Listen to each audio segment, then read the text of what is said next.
So back to Psalms 4:4.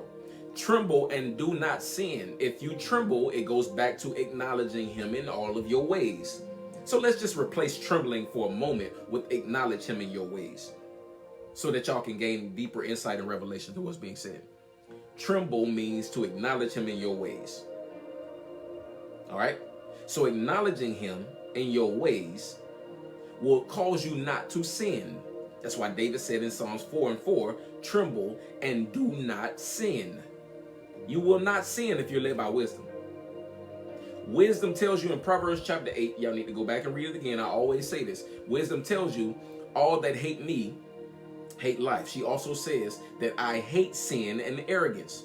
She hates idolatry and arrogance. She hates all kind of sin. So wisdom tells us that she hates sin.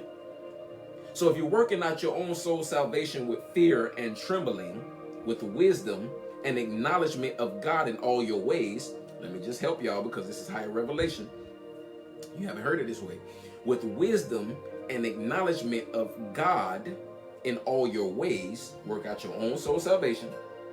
With wisdom, it says fear and trembling. Replace fear and trembling, not to take away from the word, but to give you insight about why it said fear, because the word of God has to be broken down for you in spirit and in truth. So work out your own soul salvation with wisdom and acknowledgement of God in all your ways, and do not sin. That just helps somebody. That just helps somebody. That's why it's important to know the Lord in spirit and in truth. You can't worship him unless you worship him in spirit and in truth, because these words that are being spoken are spirit and life.